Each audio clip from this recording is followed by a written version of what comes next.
Hello and welcome to Property Potential Podcast. I'm your host, Robert Zalkin. Today it's my pleasure to speak with Anna Cheniuntai from Apis Cor. Anna is a leader in her field, and I'm super excited to have her on the show. Anna, welcome to Property Potential Podcast. Yeah, thank you very much for having me. I'm really excited about speaking with you. And that's a great opportunity. Thanks. Excellent. So why don't we dive right in?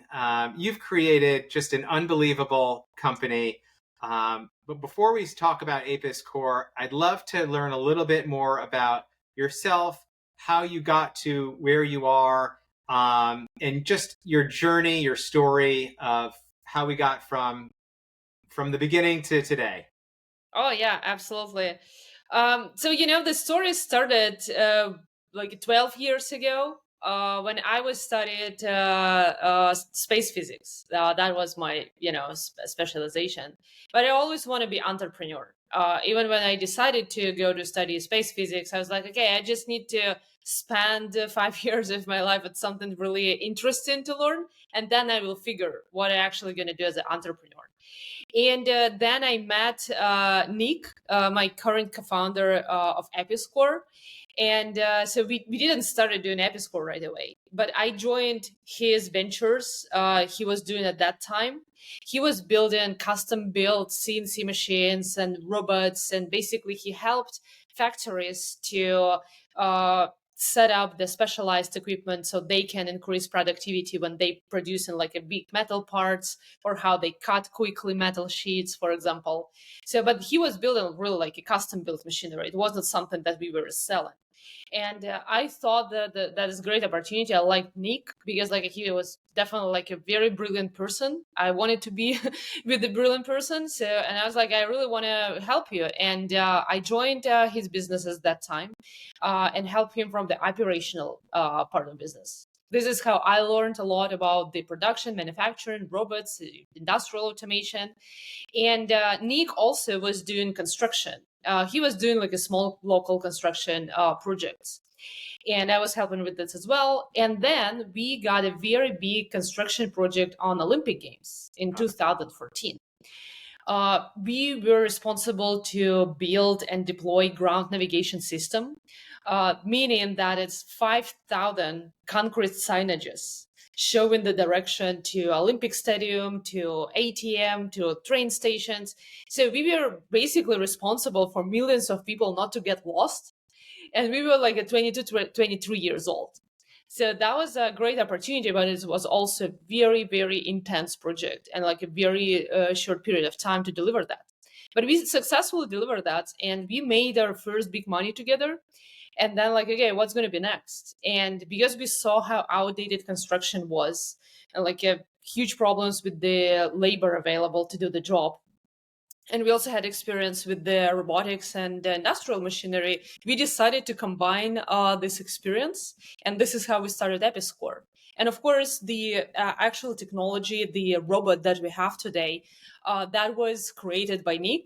That's pure novelty, fully proprietary equipment, never existed before. So it's not something that we just repurposed. That was created completely from scratch. And this is how Apis Cor started. And so far, we 3D printed the largest building on Earth. It's still Guinness World Records as the largest 3D printed building. We are the finalists of NASA competition. We also 3D printed several fully occupied buildings in the United States. And recently we signed the biggest national home builder in the United States, D.R. Horton, as a strategic investor. And also we're going to do the commercial project together. Congratulations. So that's quite a journey from space physics to Yeah. creating space physics to the Olympics to creating, your company. That's incredible. There's a lot to unpack there. I know there's folks listening or watching now that are not familiar with your company, what they do. So maybe you can just, paint a picture, who are your customers? What product is it that you're selling? What are you hoping to achieve? Really give us a general overview of your business and how it all fits in with obviously your background.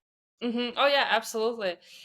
So basically, what we do is we build robots that 3D print full-scale concrete houses. And we are not the construction company or developer, but we are the technology provider for the construction companies. We want to empower them with the right tools so they can actually increase productivity, build more homes with better quality and consistent quality, and also help them battle the problem of the shortage of skilled labor. Because today, I believe it's not a secret for anyone that we really experience a problem with the skilled labor. It's getting more expensive and hard to find just in the construction industry. Actually, the construction industry is the most impacted by that. Current workers, they getting retired in the record numbers. And younger generation like me, for example, we don't really want to do hard physically demanding jobs like mixing the concrete on site in harsh climate conditions, outdoor climate conditions. We would rather stay and play with the software like a joystick or like great robots. So that's something that really make home builders struggle to meet growing demand to build more houses, because the demand is there, more houses needed to be built, but home builders, they just don't have enough skilled labor and any labor actually Sure. to really keep up with the demand. So we believe that our tool, the robots that we have, we actually call them Frank and Gary. Frank is the printer, Gary is the mixer, again fully proprietary. This technology, this equipment, help them to basically reduce reliance on the skilled labor. Because how it works today, you need about 10-15 people on site to build the walls of the single family house. You may have all of these people today on site, but tomorrow none of them can show up. That happens. They can cancel the job, they can go to another job site because they offer the better pay. So the home builders, they're constantly affected by this nightmare with the scheduling and keeping up with the construction cycle. But Frank, the printer, it's available every day, never cancels the job, and always picks up the phone, as I like to say, right? So it's basically one person needed to operate Frank, and we just put the Frank on the concrete slab, and it starts printing the walls fully autonomously, robotically, and we built durable concrete walls. So it's the same structural properties at the traditional this concrete block construction. So this is basically the tool, how to build faster with the consistent quality, budget, and timeline. So you've created and developed the tools to make, obviously you're solving a huge problem, which you've outlined. So are you providing training, or are these tools, printers, are they leased to your, home building customers, or are they sold?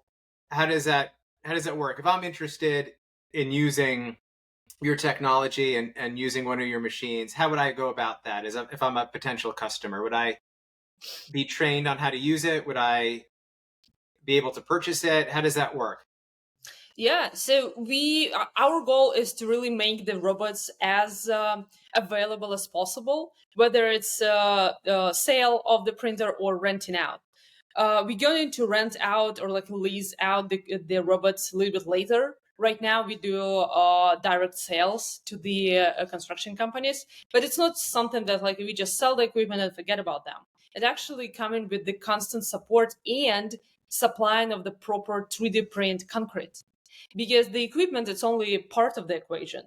You also need to constantly deliver the consistent result, the walls, right, with the consistent quality, with the superior quality. Actually, they also have to comply with the requirements for all of the compressive strengths, like how strong they are, basically.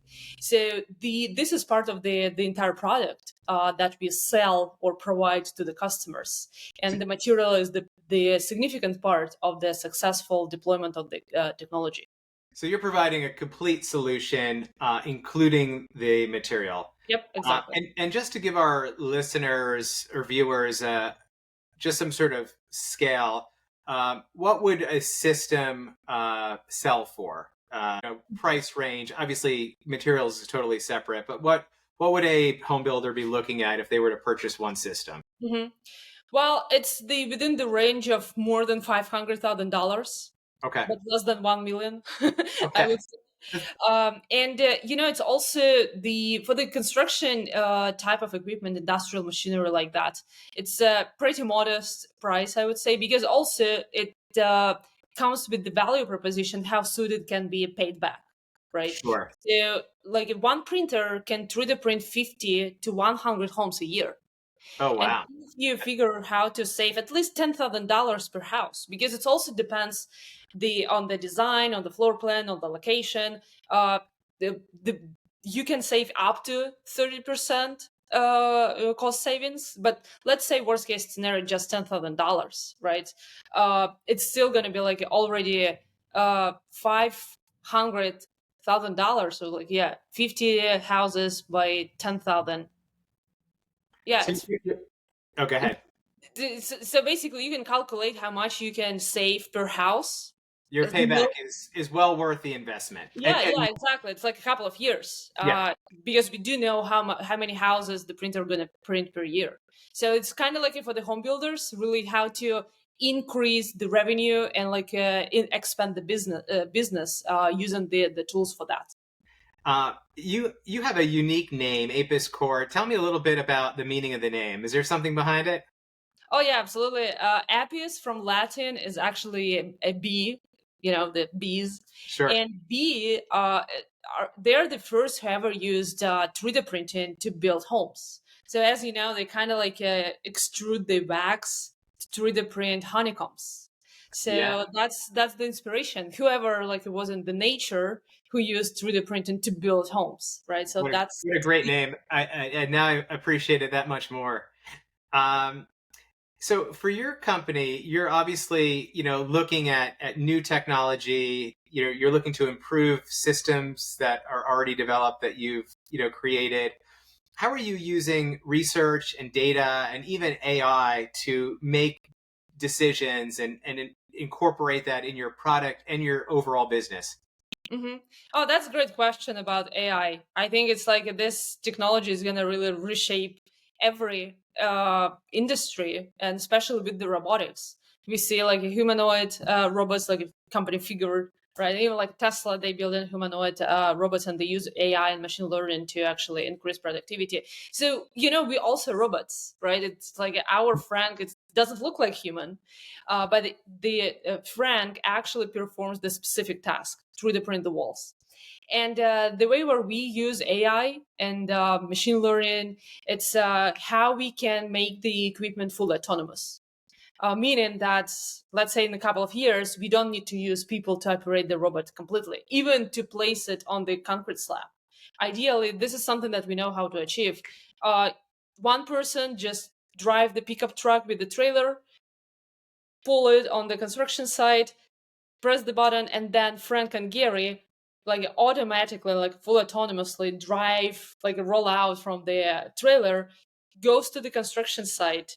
They know where to start the job and how to complete the house. So this is the future where how we And want to even achieve. moving on probably to the next lot, right? I Yeah, mean, yeah, exactly.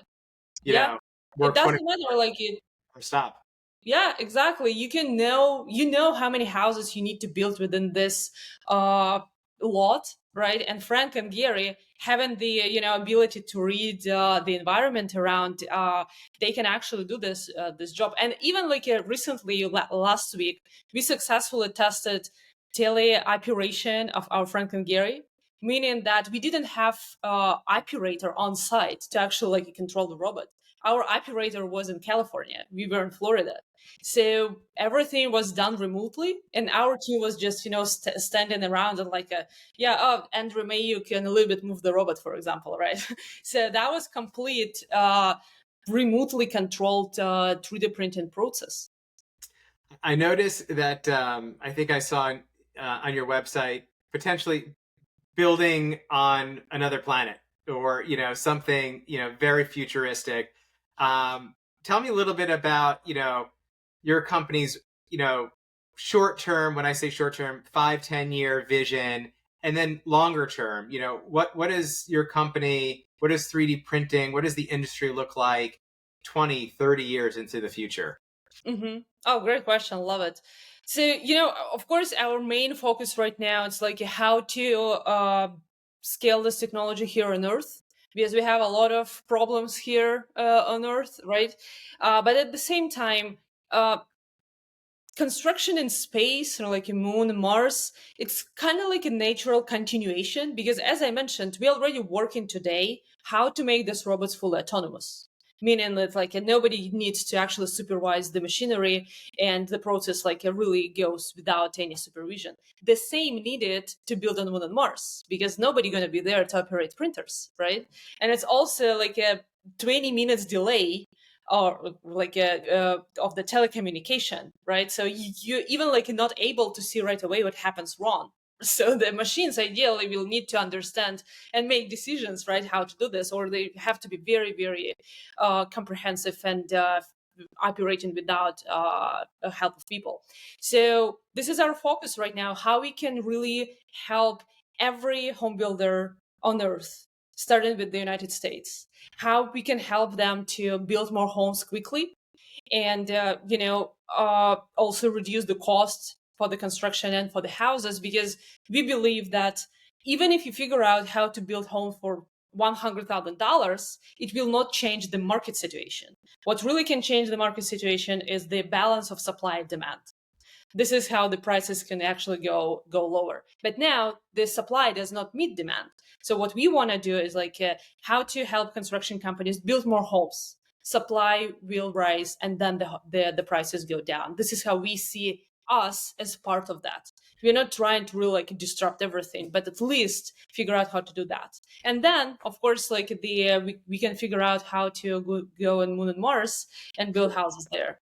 Are there certain areas of the United States or even of our, world where this technology is really works well, or is more important? For example, I understand you're in Florida. There's hurricanes. Obviously, this type of structure is going to withstand hurricane winds. Maybe you can talk a little bit about the benefits and locations as to where this really works extremely well here Oh, on yeah. Earth. Yeah, it's like we need homes, but we also need strong homes, right? Right. We every year we see all of the terrible disasters that like wipe out the entire neighborhoods and entire cities. So we have to build better homes, more resilient homes, and concrete houses, of course. They they're more resilient, right? At least for the wild fires, for example, right here in California, it's like terrible situations every year. So with the concrete houses, or even like new materials, not just the concrete. For example, geopolymer material. This is something that we also work on. Geopolymer, it's not plastic, it's concrete, but without cement, and it's actually more have a higher fire resistance and waterproof. So for us, it's like how we can provide a better solution to build homes. And of course, we're the biggest market right now. Florida, it's like the number one market for the concrete block houses, but the demand is everywhere. What we hear from the home builders, they're saying like, yeah, I built right now wood framed houses, but I have so much demand, and if I can offer better product on the same price and even a little bit more expensive, my customers will take this better houses. So it's like whenever the demand is, whenever customers want to have the better product, which actually happens everywhere in the United States, this is our market. And also then worldwide is the opportunity worldwide, especially in markets like Canada, for example, Australia, where it's also pretty big problem with the skilled labor.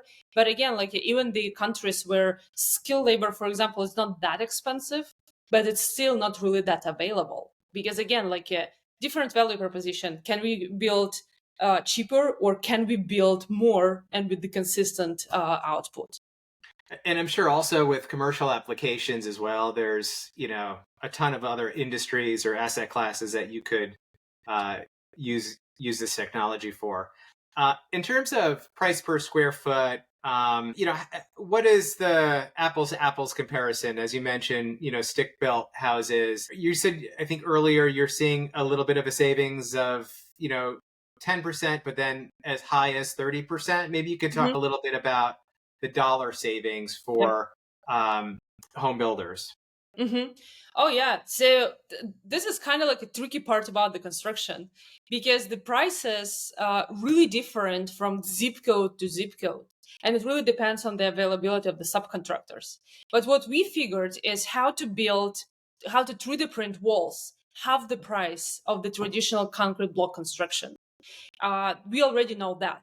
That achieved by the how much material we use, what the price of the material, and also our system, our robotic system that basically takes zero cost for deployment. So that everything goes down to the how we already compete with the traditional concrete block construction if we just talk about the walls. I'm not talking about the drywall. I'm not talking about the finishes. But additionally to that, we also can save money on stucco, on like the finishing works, because stucco is actually a pretty big problem, especially in Florida. If it's not installed properly, in 1-2 years, that all like get cracked, and then the home builders need to repair it, and it's like a big lawsuits coming from that. So we also solve this part of the expense line. We don't need to apply stucco because our walls are perfectly smooth. So it's like a lot of additional cost savings coming in, just if we compare just the bare walls. In addition to that, it's finishing, how we install electrical, mechanical, plumbing. We can do it way faster. So this is why we're saying, like, depending on your project and depending where you're located, it can be up to 30% cost savings. But it's like not like across the board, like yeah, it's gonna be this 15% or this 25, because you still need to install the roof, the windows. That's also very different from location to location. But we at least can control how much time and how much money it's going to cost for you to build the shell of a house, right? So basically the skeleton of the house. And how has the feedback been from home buyers? Oh, so it's like that. This is the beauty of the home buyers, right? It's like you can really hear all of the different type of feedback. What we hear so far is that people do prefer to have drywall inside the house. So although our walls are really consistently 3D printed, and we don't have this like a sausages, maybe if you're familiar with other technologies, it's like they build really like a big concrete sausages, and there's grooves between them. So these grooves is like a collectors. Yeah. It's okay maybe for the exterior walls, but how are you going to clean it inside the house? So you still have to install the drywall, and this is what customers prefer. I would also prefer it. I've seen many 3D printed houses, not only ours, and I still like, yeah, I still would like to have to live in the house with the traditional drywalls. But for the exterior walls, this is where customers saying like, oh, we love this, uniform 3D printed resolution, right? Like this kind of like a type of consistency. Because again, once you paint it, at least for our walls, you don't see really that it's so different or like something unique. It's very nice looking, and you really appreciate the look. But for the interior, yeah, we still install the drywall. However, we figured how to significantly improve our wall design. So now the installation of drywall actually way faster, and we are right now even more cost competitive compared to the concrete block construction. So it's kind of like it's still in the works. We don't really publish this a lot, but that's going to be the huge game changer for the industry. Wow. The new wall design that we do. That's really exciting. I noticed that you take a different approach to outside investors, and on your website, I don't know if you would describe it as crowdfunding, but maybe you can explain to everybody that's listening, your approach to taking in investors and investing in your company, because I think that's pretty interesting. You've sort of taken a different path to capitalizing your company. Yeah, and so basically, we have the traditional VC investors and like angel investors, and we also have almost 3,000 investors coming from the crowd.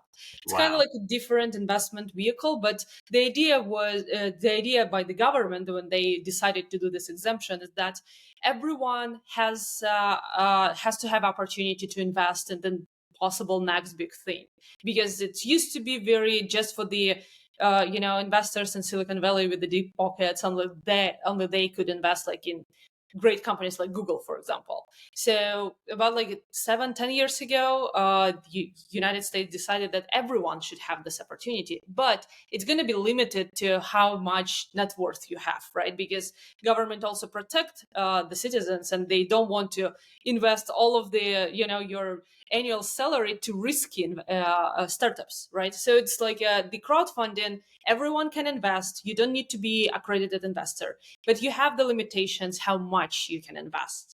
But at the same time, it opens the opportunity for everyone to invest. And we're so proud to have almost 3,000 Wow. investors. We started in 2022. So it's like a second year when we're raising this. And, we just saw that we have so many followers and so many believers. And I believe, and it looks like what we do is really resonate with everyone, because everyone want to finally figure out how to have the houses accessible and affordable, right? So we decided that, like, yeah, maybe we also should present it to people who want to invest, and that's been quite successful so far. What is your average size investment from an investor that's of the 3,000 investors that you have? On average, what would somebody typically invest? Well, I have to be careful how I do Sure. convey it, because like a lot of